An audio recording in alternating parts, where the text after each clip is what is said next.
যে ছিল মিষ্টি মেয়ে ফাতেমা তার নাম, মজার মজার খুনসুটিতে শিখাতো ইসলাম। বাবা মায়ের বাধ্য ছেলে ওমর যে তার নাম, মজার মজার দুষ্টুমিতে সেও শিখাতো ইসলাম। একদিন ফাতেমা আর তার দুই বন্ধু মাইশা মালিহা মাদ্রাসা থেকে বাড়ি ফিরছিল।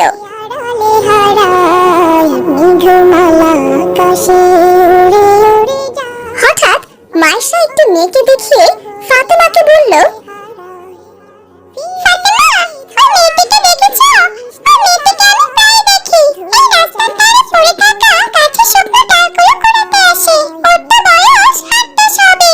ওর তো এই বয়সে স্কুলে যাওয়ার কথা, কিন্তু স্কুলে না গিয়ে এই বয়সে রাস্তার ধারে পড়ে থাকা গাছের শুকনো ডালগুলো কুড়ায় কেন? আমি তো জানি না মাইশা, চলো ওকে গিয়ে জিজ্ঞেস করি। আচ্ছা ঠিক আছে ফাতেমা, চলো। তোমার সিরার মাঝে খুঁজি তোমার। এই বলে ফাতেমা, মাইশা আর মালিহা তিনজনে ওই মেয়েটির কাছে চলে গেল। আসসালামু আলাইকুম বোন। ওয়ালাইকুম আসসালাম। কে তোমরা? তুমি আমাদের চিনবে না, আমরা এই মহল্লাতেই থাকি, কিন্তু প্রায় দিনই আমরা মাদ্রাসা থেকে বাড়ি ফেরার পথে তোমাকে দেখি তুমি এই রাস্তার ধারে পড়ে থাকা শুকনো ডালগুলো কুড়াও। কিন্তু তোমার তো এই বয়সে স্কুলে যাওয়ার কথা, কিন্তু তুমি স্কুলে না গিয়ে এই শুকনো ডালগুলো কুড়াও কেন? মেয়েটি ফাতেমার কথার কোনো জবাব না দিয়ে চোখের পানি ফেলতে ফেলতে আবারও শুকনো ডাল কুড়াতে লাগলো। কি ব্যাপার বোন? আমরা তো তোমায় কিছু জিজ্ঞেস করলাম, তুমি উত্তর দিচ্ছ না কেন? আমার জীবনের কথা শুনে তোমাদের কি লাভ? তোমরা কি আমার কোনো উপকার করতে পারবে? কি বলছো বোন? তোমার জীবনে আবার কিসের দুঃখ? আমাদেরকে বলো, আমরা তোমাকে সাহায্য করব। না, পারবে না। তার চেয়ে ভালো তোমরা এখান থেকে চলে যাও, আমার কাজ আমাকে করতে দাও। দেখো ফাতেমা, মেয়েটি তো আমাদের কিছু বলতে চাইলো না। আমার মনে হচ্ছে মেয়েটির খুব দুঃখ। তা না হলেও এই বয়সে এসে রাস্তার ধারে ডাল কুড়াবে কেন? বিহানের নদী জল সুর তুলে যায় আসব। হ্যাঁ মাইশা, ঠিক বলেছো। চলো আমরা এক কাজ করি, আমরা ওই গাছটার নিচে গিয়ে বসি। ওই মেয়েটি যখন ডাল কুড়ানো শেষ করে ওর বাড়িতে যাবে, তখন আমরা ওর পেছন পেছন যাব। ওর বাড়িতে গিয়ে দেখে আসবো মেয়েটি সত্যি অনেক দুঃখে আছে কিনা। হ্যাঁ হ্যাঁ ফাতেমা, ঠিক বলেছো। চলো আমরা গিয়ে ওই বড় গাছটার নিচে বসে পড়ি। এরপর মাইশা, মালিহা, ফাতেমা গিয়ে একটি গাছের নিচে বসে পড়লো আর দেখতে লাগলো কখন মেয়েটি ডাল কুড়ানো শেষ করে তার বাড়িতে ফিরে যায়। আকাশে উড়ে উড়ে যায় পর্বত চূড়া হয়ে আড়ালে হারা। ফাতেমা, ওই দেখো দেখো, মেয়েটি যাচ্ছে। হ্যাঁ হ্যাঁ, চলো তোমরা, আমাদেরকে ওর পেছন পেছন যেতে হবে। এরপর ফাতেমা আর মাইশা, মালিহাও মেয়েটির পেছন পেছন হেঁটে যেতে লাগলো। কিছু দূর যাওয়ার পর মেয়েটি হঠাৎ একটি বড় বাড়ির ভেতর ঢুকে পড়লো।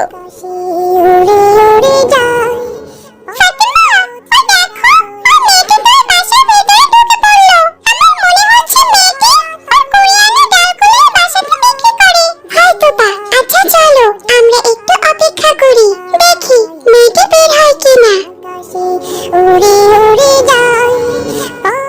মাইশা, মেয়েটি তো বাসা থেকে বের হচ্ছে না, চলো আমরা ভেতরে গিয়ে দেখি মেয়েটি বাসার ভেতরে কি করছে। কিন্তু ফাতেমা, তাই না তার বাসা, আমরা না বলেই ঢুকে যাব? কিচ্ছু হবে না, চলো তো মাইশা। মাঝে খুঁজি তোমার। ফাতেমা, গেটটা তো খোলাই দেখা যাচ্ছে। হ্যাঁ হ্যাঁ, সেটাই তো দেখতে পাচ্ছি, চলো ভেতরে গিয়ে দেখি।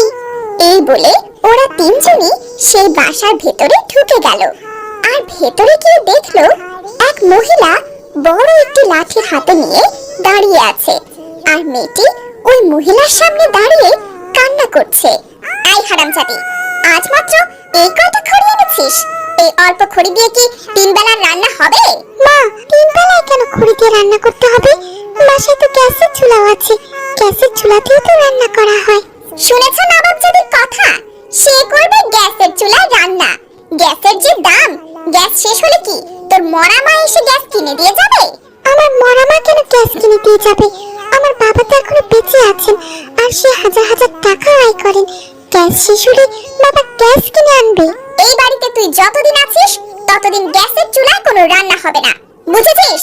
যা গিয়ে মাটির চুলায় রান্না বসিয়ে দে। আমার খুব ক্ষুধা পেয়েছে, আর এই খড়িগুলো দিয়ে তুই 2-3 বেলা রান্না করবি। তুই কিভাবে করবি সেটা আমি জানি না। মা, আমি এত ছোট মানুষ হয়ে রোজ রোজ কি এতগুলো রান্না বান্না কাজ করতে পারি? ওরে বাবা, একা করতে পারছিস না তো আমি কি করব? আমি কি এখন তোকে আরেকটা কাজের মানুষ এনে দেব? শুনেছ নবাবজাদির কথা, তার নাকি এখন কাজের লোক চাই। তুই তো এই বাড়ির কাজের মেয়ে, তুই থাকতে আরেকজনকে কেন আনবো বল? এই বাড়িতে তোর থাকতে হলে কাজ করেই খেতে হবে, বুঝেছিস? আম্মু, কি হয়েছে? এত চিল্লাচিল্লি করছো কেন? চিল্লাচিল্লি কি আর সাথে করি? ওই দেখো মা, ওই নবাবজাদির কাণ্ড। সারাদিনে মাত্র এতটুকু রান্নার খড়ি জোগাড় করে এনেছে, আবার বলছে রান্না করার জন্য নাকি তার আরেকজনের সাহায্য করতে হবে। মানে সে কাজের লোক চাচ্ছে। এই হারামজাদি, তুই কাজের লোক চাচ্ছিস? তুই তো এই বাড়ির কাজের লোক। তুই থাকতে শুধু শুধু আরেকজন কাজের লোককে নিয়ে ওদেরকে বেতন দেব কেন? তোর পোষালে তুই এই বাড়িতে থাক, আর না হলে চলে যা। এই বাড়িতে থাকতে হলে তোকে কাজ করে খেতে হবে। চলো তো আম্মু, এসব ভিখারিদের সাথে কথা বলে লাভ নেই। আমার ক্ষুধা পেয়েছে, আমায় একটু নুডলস বানিয়ে দাও। আয়, শুনেছিস আমার মেয়ের কথা? এক্ষুনি গিয়ে নুডলস বানিয়ে নিয়ে আয়, যা। এরপর সেই মেয়েটিও সেখান থেকে রান্না করতে চলে গেল। এদিকে ফাতেমা, মাইশা আর মালিহা তিনজনে গেটের বাইরে এসে একজন আরেকজনকে বলল, দেখো ফাতেমা, আমার মনে হচ্ছে মেয়েটি এতিম, ওর মা মারা গিয়েছে। তারপর নিশ্চয়ই ওর বাবা এই মহিলাটাকে বিয়ে করে এনেছে, আর এই মহিলারও একটা নিজের মেয়ে আছে। আর ওরা মামি দুজনে মিলে এই মেয়েটাকে অত্যাচার করে, ওকে দিয়ে বাড়ির সমস্ত কাজ করায়, আর রান্নার জন্য রাস্তা থেকে খড়ি কুড়িয়ে আনায়। মেয়েটিকে স্কুলে যেতে দেয় না, সারাদিন ওকে দিয়ে কাজ করায়। এজন্য মেয়েটি মনের দুঃখে ওর কষ্টের কথা আমাদেরকে বলতে চায়নি। হ্যাঁ মাইশা, তুমি ঠিক কথাই বলেছো। তবে এই মেয়েটিকে আমাদের সাহায্য করতে হবে। ও আমাদের মহল্লায় থাকে, ওর সৎ মা ওকে দিনের পর দিন এভাবে অত্যাচার করবে, সেটা আমি মেনে নিতে পারবো না। চলো আমরা এক্ষুনি গিয়ে ওর মাকে বলবো, ওর মা যেন ওকে আর এভাবে অত্যাচার না করে। ওর মাকে আমাদের কথা শুনবে ফাতেমা? ওই মহিলাটির কথাবার্তা শুনে মনে হলো ওই মহিলা আস্ত একটা ডাইনি, ওর মনে কোনো মায়া দয়া নেই। তখনই ওই পথ দিয়ে সাইকেল নিয়ে ওমর যাচ্ছিল। কি ব্যাপার ফাতেমা, তোমরা এখনো বাসায় যাওনি? আমি তো স্কুল থেকে বাসায় ফিরে খাওয়া দাওয়া শেষ করে মাঠে যাচ্ছি বন্ধুদের সাথে খেলা করতে, আর তোমরা কিনা এখনো রাস্তায় দাঁড়িয়ে আছো? ভাইয়া, আমরা এখানে একজনের বিপদ দেখে দাঁড়িয়ে আছি। কি বলছো ফাতেমা, কার বিপদ? ভাইয়া, এই বাড়িতে এক মেয়ে আছে, মেয়েটির ভীষণ বিপদ। মেয়েটি খুব কষ্টে আছে। তাই নাকি? কে সেই মেয়ে? মেয়েটিকে তো আমরা চিনি না, কিন্তু ওর পিছু করতে করতে এখান পর্যন্ত চলে এসেছি। তোমরা কি নিজ চোখে দেখেছো? হ্যাঁ ভাইয়া, আমরা সবকিছু নিজ চোখে দেখেছি। তুমি বাড়ির ভেতরে চলো, তাহলে তুমিও দেখতে পাবে। এরপর ওরা সবাই মিলে আবারও বাড়ির ভেতরে প্রবেশ করলো। একি, তোমরা কারা? তোমরা এখানে কি করছো? এই বাড়িতে একটি মেয়ে আছে, আমরা হচ্ছে ওর বন্ধু, ওকে ডাকেন, ওর সাথে আমাদের দরকার আছে। কি বলছো কি? আমার বাসায় তোমাদের বন্ধু হওয়ার মতো কেউ নেই, যাও এখান থেকে তোমরা। আছে একজন, একটু আগেই খড়ি কুড়িয়ে এনে এই বাসায় ঢুকেছে। কি বলছো বাবা? ওই ঘুটে করণের মেয়ে তোমাদের বন্ধু? আমি তো ভেবেছিলাম আমার মেয়ে আদিবা হয়তো বা তোমাদের বন্ধু হবে। এই নবাবজাদি, কই গেলি?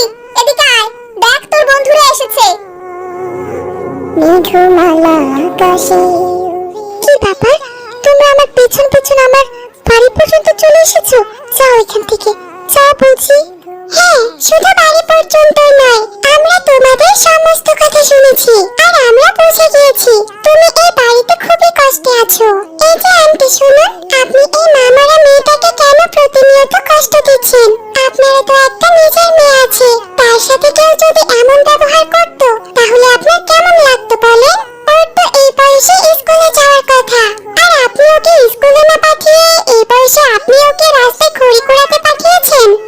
আমার সংসার, আমার ঘর, আমি কি করব না করব সেটা কি এখন তোমাদের কৈফিয়ত দিতে হবে? তোমরা কে হে? যাও তো এখান থেকে। আমরা যেই হই না কেন, কিন্তু আপনি এর সাথে জুলুম করছেন, আপনি কি জানেন এতিমের সাথে জুলুম করা কি রকম পাপ? আমাদের নবী করিম সাল্লাল্লাহু আলাইহি সাল্লাম বলেছেন যে এতিমের সাথে অন্যায় করে সে কখনোই জান্নাতে যেতে পারবে না। আমাদের মহানবী হযরত মুহাম্মদ সাল্লাল্লাহু আলাইহি সাল্লাম নিজেও একজন এতিম ছিলেন। আপনি যেটা করছেন এটা একদমই অন্যায় কাজ। ওর এই বয়সে স্কুলে যাওয়ার কথা, আর আপনি কি না ওকে স্কুলে না পাঠিয়ে ওকে দিয়ে বাড়ির সমস্ত কাজ করিয়ে নিচ্ছেন। আমার বাড়ি আমার বিষয়, তোমাদেরকে এখানে নাক গলাতে হবে না। তোমরা কি এখান থেকে যাবে নাকি তোমাদেরকেও এখন লাঠি দিয়ে পিটিয়ে তাড়িয়ে দিব? বলো।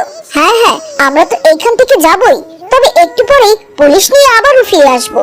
পুলিশ এসে আপনাকে ইচ্ছা মতো ধোলাই দিবে। আপনি একটি এতিমের জীবন নষ্ট করছেন। আমরা থানায় গিয়ে আপনার বিরুদ্ধে সবাই সাক্ষী দেব, তাহলে দেখবেন তারপর কেমন মজা। বাবা, তোমরা এমন কাজ করো না। আমি অন্যায় করেছি। ও সৎ মেয়ে বলে ওকে আমি দিনের পর দিন অত্যাচার করেছি। আমাকে তোমরা ক্ষমা করে দাও। আমি এখন থেকে ভালো হয়ে যাব, আর কখনো ওর উপর জুলুম করব না। কথাটা যেন মনে থাকে। শুনো বোন, তোমাকে যদি এই বাড়িতে আবারও জুলুম অত্যাচার করে তাহলে তুমি আমাদেরকে জানাবে, আমরা এসে তোমার সমস্যার সমাধান করে দিব। আর হ্যাঁ, আরেকটা কথা, কাল থেকে ওকে আপনার নিজের মেয়ে আদিবার সাথে স্কুলে পাঠিয়ে দেবেন। আচ্ছা ঠিক আছে বাবা। এই বলে ওরা সবাই সেখান থেকে চলে গেল। ফাতিমা, তোমরা তাহলে এখন বাসায় যাও, আমি খেলতে যাই। আশা করি ওই মেয়ের আর কোনো সমস্যা হবে না। আমি তাহলে এখন আসি। আচ্ছা ঠিক আছে ভাইয়া, আসসালামু আলাইকুম। ওয়ালাইকুম আসসালাম। বাজার